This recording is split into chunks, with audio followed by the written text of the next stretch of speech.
हे अंकित इस साइड। तो स्वागत है आपका मेरे YouTube चैनल पे जिसका नाम है इलीगल अंकित, जिसमें हम बात करते हैं सिर्फ लीगल एस्पेक्ट का। तो आज का वीडियो पार्ट 2 होने वाला है सीपीसी का, जिसमें आज हम लोग डील करेंगे रेस जुडिकाटा, जो कि किस में कवर अप होता है, सेक्शन 11 ऑफ सीपीसी में। आइए वीडियो में आगे बढ़ते हैं और देखते हैं आज कौन कौन सा टॉपिक हम लोग कवर अप करने वाले। तो सबसे पहले हम लोग देखेंगे कि सेक्शन 11 सीपीसी का क्या कहता है और उसका एक्सप्लेनेशंस क्या क्या है। उसमें हम लोग देखेंगे कि उसका एसेंशियल्स क्या है। फिर डिफरेंस देखेंगे हम लोग रेस सब जुडिस और रेस सब जुडिकाटा का। एक्सप्लेनेशन का बात करेंगे, लैंडमार्क जजमेंट देखेंगे। तो आइए वीडियो में आगे बढ़ते हैं और देखते हैं रेस जुडिकाटा क्या है। तो ये पूरा जो सेक्शन है उसको पूरा तोड़ के एक क्रक्स जो है, ये पूरा बात वही कहता है। जो पूरा एक सेक्शन था उसको अलग अलग बाइफरकेट करके हम लोगों ने मैंने लेके आया आप लोगों के लिए। जिसमें सबसे पहला बात क्या कहता है, तो सबसे पहले जो है no court shall try any suit और इशू। सबसे पहले क्या बोला कि कोई भी कोर्ट जो है वो कोई भी सूट या इशू जो है वो ट्राई नहीं करेगा। कब? जब मैटर जो है डायरेक्टली या सब्सटेंशियली जो है इशू में हो। और डायरेक्टली या सब्सटेंशियली कब इशू में हो, तो कोई फॉर्मर सूट हो। मान लीजिए एक पर्सन ए है और एक पर्सन बी है, इन दोनों में एक केस चल रहा है और वो एक कॉम्पिटेंट कोर्ट में क्या हो रहा है, केस चल रहा है। तो ये जो भी मैटर पे ये दोनों केस कर रहे हैं, तो ये मैटर इसका क्या होगा, मैटर इन इशू होगा। और अगर ए पर्सन किसी और कोर्ट में चला जाता है उसी मैटर को लेके, चाहे वो डायरेक्टली हो चाहे वो सब्सटेंशियली हो, इशू में हो, कोई फॉर्मर सूट में। ये वाला जो सूट इन दोनों के बीच में चल रहा था, इसमें ये क्या था, मैटर जो ये दूसरे कोर्ट में लेके गया है वो फॉर्मली डायरेक्टली या सब्सटेंशियली इशू था। और बिटवीन सेम पार्टी मतलब किसके किसके बीच, ए या बी ही के बीच या उन दोनों के रिप्रेजेंटेटिव के बीच, और लिटिगेटिंग अंडर सेम टाइटल। अगर इस केस में ए प्लेंटिफ है तो इधर भी अगर वो जा रहा है तो वो प्लेंटिफ ही होना चाहिए। साथ में बी जब इस केस में डिफेंडेंट है तो उधर भी डिफेंडेंट होना चाहिए। सेम टाइटल का मतलब ये होता है in competent court to try such subsequent suit. और कोर्ट कैसा होना चाहिए, कॉम्पिटेंट होना चाहिए। तो वो अगर हर्ड या फाइनली डिसाइडेड हो, तो जो भी कॉम्पिटेंट कोर्ट जो है अगर सुना है केस को और फाइनली जो है उस केस को डिसाइड कर चुका गया है, तो कोई भी पार्टी जो है, चाहे वो ए हो चाहे बी हो, उसी फैक्ट या उसी इश्यू को लेके या तो डायरेक्टली या तो सब्सटेंशियली किसी और कोर्ट में कोई और सब्सिक्वेंट सूट लेके नहीं जा सकती है, अगर वो पहले से डिसाइड हो चुका है कोर्ट में। यही बात किस में होता है, रेस जुडिकाटा यही बोलता है कि कोई भी अगर सूट जो है वो प्रीवियसली डिसाइड हो चुका है, उसका ऑर्डर आ चुका है, उसका जजमेंट आ चुका है, तो आप जो है सेम टाइटल पे बिटवीन सेम पार्टीज डायरेक्टली या सब्सटेंशियली जो है मैटर को लेके किसी दूसरे कॉम्पिटेंट कोर्ट में नहीं जा सकते हैं, उसमें आपके लिए बार है। बेसिक कॉन्सेप्ट रेस जुडिकाटा का देखते हैं तो सबसे पहले ये लैटिन टर्म से बना है, जिसमें रेस का मीनिंग होता है डिस्प्यूट और जुडिकाटा का मीनिंग होता है डिसाइडेड। इसका मतलब होता है जो थिंग पहले से ही डिसाइडेड हो। इसका एम क्या है, तो बार टू फर्दर लिटिगेशन। एक बार जो चीज लिटिगेट हो चुका है, उस पर ऑर्डर आ चुका है, तो उसको रोकना, क्योंकि ये जो है फिर बहुत ही हेक्टिक सिचुएशन क्रिएट कर सकता है। ये सिविल, क्रिमिनल और क्वासी जुडिशियल प्रोसीडिंग सब पे अप्लाई होता है। और ये किस में कहा गया था, एक केस में कहा गया था, सुलक्षणा अम्मा वर्सेस नारायण नायर 1994 के केस में। ये इंडियन प्रिंसिपल प्रंग न्याय पे बेस्ड है, जिसका मतलब होता है प्रीवियस जजमेंट। अगर पहले से ही जजमेंट आ चुका है तो फिर उसी केस को वापस लेके जाना जरूरी नहीं है, और ये बस एक क्या कर देगा, एक हेक्टिक सिचुएशन क्रिएट करेगा। तो इसीलिए इसको क्या करना होगा, इस पे बार करना होगा। अगर बात किया जाए अपील का, तो अपील एक्सेप्शन है, अपील पे रेस जुडिकाटा नहीं लगता है। अपील पे आप जा सकते हैं, बट किसी और कॉम्पिटेंट सूट में उसी केस को वापस से लेके नहीं जा सकते हैं। अपील कर सकते हैं, रिव्यू कर सकते हैं, रिवीजन कर सकते हैं, बट सेम मैटर पे एक नया सूट फ्रेशली फाइल नहीं कर सकते हैं।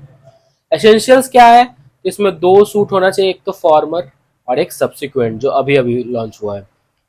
पार्टीज जो है सेम होना चाहिए, टाइटल जो है सेम होना चाहिए, मैटर जो है डायरेक्टली या सब्सटेंशियली इशू में होना चाहिए। और दोनों कोड, जहां वो फॉर्मली इंस्टीट्यूट था या जहां सब्सिक्वेंटली इंस्टीट्यूट होने वाला है, वो दोनों कोड कॉम्पिटेंट कोर्ट होना चाहिए। और मैटर पहले से ही डिसाइड हो जाना चाहिए। ऑब्जेक्ट क्या है? तो ऑब्जेक्ट जो है ये 3 मैक्सिम पे बेस्ड है। सबसे पहला मैक्सिम है इंटरेस्ट रिपब्लिकन उट सिन फिनिस लिटियम। इसका मतलब होता है इंटरेस्ट जो है स्टेट का क्या होना चाहिए? एंड ऑफ जस्टिस होना चाहिए। दूसरा है no one shall vex twice for the same cause of action. एक आदमी 2 बार एक ही कॉज ऑफ एक्शन के लिए नहीं प्रोसिक्यूट किया जाना चाहिए, उनको एक ही सजा 2 बार नहीं मिलना चाहिए। Race judicata प्रोवर्टेड acceptor. A judicial decision must be accepted as corrected. अगर एक बार कोई जुडिशियल डिसीजन आ चुका है तो फिर कोई भी प्रीवियस इंस्टीट्यूटेड सूट में जुडिशियल अगर जुडिशरी ने जजमेंट दे चुका है तो उसे एज इट इज मान लिया जाएगा और जुडिशियल डिसीजन को करेक्ट एक्सेप्ट कर लिया जाएगा। एक्सप्लेनेशन है इसका, कुछ एक्सप्लेनेशन बात करता है, उस एक्सप्लेनेशन को हम लोगों ने शॉर्ट में करके आप लोगों के सामने लेके आया है। सबसे पहले तो बात करता है पहला एक्सप्लेनेशन की फॉर्मर सूट। फॉर्मर सूट का मतलब होता है कि समझिए मान लीजिए एक सूट जो था 2011 में इंस्टीट्यूट हुआ और उसी मैटर 2001 में इंस्टीट्यूट हुआ मान लीजिए, और उसी मैटर से रिलेटेड एक और सूट जो था 2011 में इंस्टीट्यूट हुआ, और जब 2011 में इंस्टीट्यूट हुआ तो 2011 वाला सूट पे जजमेंट आ गया। ये जो 2011 वाला सूट है ये अब क्या बन जाएगा? फॉर्मर सूट, ना कि 2001 वाला। फॉर्मर सूट का मतलब होता है suit which is decided prior, जो पहले डिसाइड हो जाए वो क्या हो जाता है? Farmer suit. जो पहले इंस्टीट्यूट हुआ है वो फॉर्मर सूट नहीं होता है। कोर्ट जो है ये माना जाएगा कि अगर कोर्ट है वो कॉम्पिटेंट ही होता है और इससे राइट टू अपील से कोई लेना देना नहीं है। मैटर जो है डायरेक्टली या सब्सटेंशियली इशू होना चाहिए, एक्सप्लेनेशन 3 कहता है। एक्सप्लेनेशन 4 जो है कंस्ट्रक्टिव रेस जुडिकाटा का बात करता है। अब ये कंस्ट्रक्टिव रेस जुडिकाटा क्या है? तो अगर कोई भी मैटर जो हम कोर्ट में लेके गए थे तो उसमें अगर कोई भी ऐसा फैक्ट था जो कि हम लोग डिफेंस या अटैक में यूज कर सकते थे फॉर्मर सूट में, और लेकिन हम लोगों ने उसको फॉर्मर सूट में यूज नहीं किया, अब उसी फैक्ट को लेके अब हम एक नया सब्सिक्वेंट सूट इंस्टीट्यूट कर रहे हैं, तो अगर कोर्ट को लगता है कि ये जो फैक्ट है ये फॉर्मर सूट में आप एज अ डिफेंस ले सकते थे और आपने नहीं लिया, तो ये मान लिया जाएगा कि आपका गलती और यहाँ पे रेस जुडिकाटा अप्लाई हो जाएगा कंस्ट्रक्टिव वे में। आपके एक फैक्ट जिससे आप डिफेंस ले सकते थे उस फैक्ट के बेसिस पे आप एक नया सूट फाइल कर रहे हैं, तो यहाँ भी रेस जुडिकाटा लगेगा। और कैसा रेस जुडिकाटा होगा? Constructive res judicata. अब उस फैक्ट के बेसिस पे आप डिफेंस ले सकते थे पहले और आप नहीं लिए और आप फिर से आ रहे हैं तो कोर्ट आपको बार कर देगा। पांचवा एक्सप्लेनेशन है डीम्ड रिफ्यूजल का। छठा एक्सप्लेनेशन है रिप्रेजेंटेटिव सूट, मतलब राइट क्लेमिंग इन कॉमन। मान लीजिए 5, 6, 7 व्यक्ति का एक साथ एक कॉमन राइट है, अगर उस पर कोई जाके कोर्ट में रिप्रेजेंट करता है तो मान लिया जाएगा कि जो भी डिसीजन हो रहा है या जो भी हो रहा है वो सेम पर्सन, मतलब सबके लिए एक जैसा हो रहा है, कोई अलग नहीं है और सबको एज अ सेम पर्सन ही माना जाएगा। एग्जीक्यूटेड प्रोसीडिंग पे भी रेस जुडिकाटा जो है एप्लीकेबल होता है और लिमिटेड जुरिस्डिक्शन पे अप्लाई होता है। ये था एक्सप्लेनेशन। कंस्ट्रक्टिव रेस जुडिकाटा का एक बहुत ही लैंडमार्क जजमेंट है जिसका नाम है दरियाओ वर्सेस स्टेट ऑफ यूपी। यहाँ पे पी है, दरियाओ वर्सेस स्टेट ऑफ यूपी। ये एक बहुत ही लैंडमार्क जजमेंट है कंस्ट्रक्टिव रेस जुडिकाटा का। और कंस्ट्रक्टिव रेस जुडिकाटा हम लोग पहले ही एक्सप्लेनेशन में समझे कि एक ऐसा मैटर जो कि कोर्ट में चल रहा था जिसमें कोई भी एक ऐसा मैटर या फैक्ट जिसमें हम लोग डिफेंस ले सकते थे उसके ग्राउंड पे या अटैक कर सकते थे उसके ग्राउंड पे, और जो हम लोग नहीं किए तो कोर्ट जो है बार कर देगी ट्रायल पे। ये कब बार कर देगी? तो अगर कोर्ट को लगता है कि ये इशू जो है रेज हुआ है ये फॉर्मर सूट पे ही रेज हो जाना चाहिए था, तब फिर वहां पे कंस्ट्रक्टिव रेस जुडिकाटा लग जाएगा। दरियाओ वर्सेस स्टेट ऑफ यूपी जो ये बहुत ही लैंडमार्क जजमेंट है और ये रेस जुडिकाटा में बहुत बार देखने को मिलता है और ये आंसर राइटिंग में बिल्कुल मेंशन होना ही चाहिए।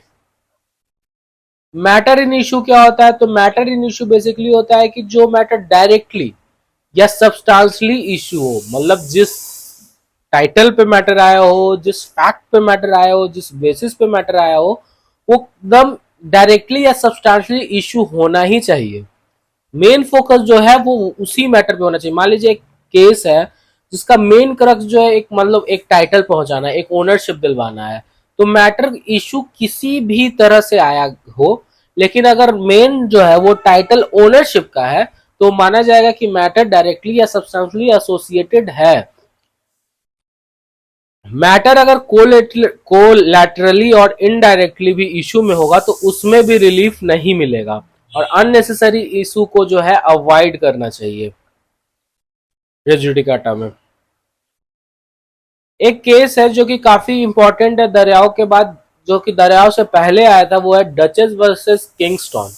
इस केस में कहा गया था कि अगर कोर्ट जो है जजमेंट दे देती है तो उसे प्ली ऑफ बार या एज एविडेंस यूज किया जाएगा कि कंक्लूसिवली डिटरमाइन हो चुका है, जो भी केस है वो सेम मैटर पे है, तो कंक्लूसिवली डिटरमाइन हो चुका है और उसके बाद उसका इंस्टीट्यूट करने का कोई भी जरूरत नहीं है।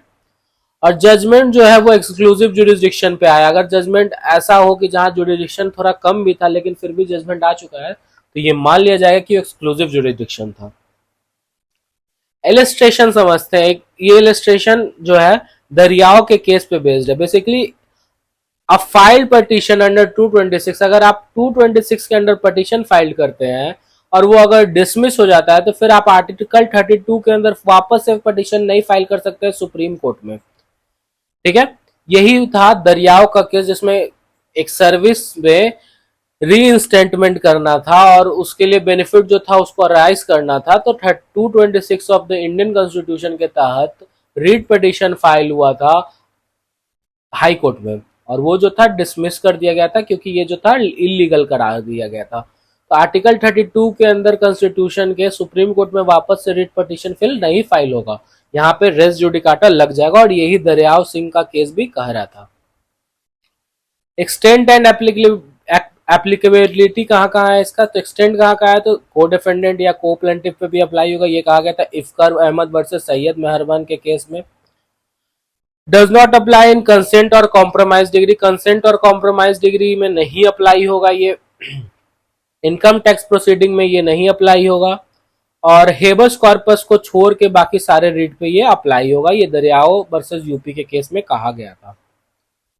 अब ये केस दरियाओं का केस जो था ये क्या क्या लाया था नया चीज रेस जुडिकाटा के फील्ड में, तो सबसे पहले स्कोप जो था रेस जुडिकाटा का वो इन्हांस और इनलार्ज किया था। रूल ऑफ लॉ दिया था कि रेस जुडिकाटा एक रूल ऑफ लॉ है, और मैटर रिगार्डिंग ये किसमें था, रिट पिटीशन में था। तो रिट पिटीशन का भी मैटर जो था वो सॉल्व किया था कि अगर एक बार रिट पिटीशन 226 में या 32 में डिसमिसल हो जाता है, 226 में डिसमिसल हो जाता है तो 32 में वापस से सुप्रीम कोर्ट नहीं जा सकते। रिसेंट केस जो है रेस जुडिकाटा का वो है P Bandopadhyay versus union of India 2019। इसने भी बोला था कि रेस जुडिकाटा एक रूल ऑफ लॉ है। अब रेस जुडिकाटा और रेस सब जुडिस, ये दोनों में क्या अंतर है, तो सबसे पहला अंतर ये दोनों के प्रोविजन का है। रेस जुडिकाटा जहां सेक्शन 11 में बात करता है, वहां रेस सब जुडिस कहां पे है, सेक्शन 10 में। ठीक है, रेस जुडिकाटा में डिसाइडेड मैटर को का लेना देना होता है, यहाँ पे प्रोसीडिंग मैटर। रेस सब जुडिस में क्या होता है, मैटर प्रोसीड कर रहा होता है एक कोर्ट में, उसी बीच एक दूसरा मैटर इंस्टीट्यूट हो जाता है। लेकिन यहाँ मैटर डिसाइड हो चुका है कोर्ट में, उसी बीच एक दूसरा मैटर इंस्टीट्यूट होता है। एम क्या है रेस जुडिकाटा का, तो एंड ऑफ जस्टिस है। इसका एम क्या है रेस सब जुडिस का, तो कोई भी कोलैटरल प्रोसीडिंग जो है वापस एक और प्रोसीडिंग जो है उससे रोकना। ठीक है, इसमें जजमेंट दिया रहता है रेस जुडिकाटा में, रेस जुडिकाटा में मैटर पेंडिंग रहता है, और दोनों पे ट्रायल क्या रहता है, रिस्ट्रिक्टेड रहता है। तो ये था रेस जुडिकाटा का वीडियो। अगर वीडियो आपको पसंद आया हो तो लाइक कीजिए, सब्सक्राइब कीजिए और अपने दोस्तों के साथ शेयर कीजिए, क्योंकि ये लॉ और जुडिशरी एग्जाम के पर्सपेक्टिव से काफी इंपॉर्टेंट वीडियो है सीपीसी का। और इसी तरह अलग अलग पार्ट में हम लोग सीपीसी का पूरा वीडियो कवर अप करने वाले हैं और एक प्लेलिस्ट तैयार करने वाले हैं। तब तक के लिए मेरे चैनल पे बने रहे। Thank you.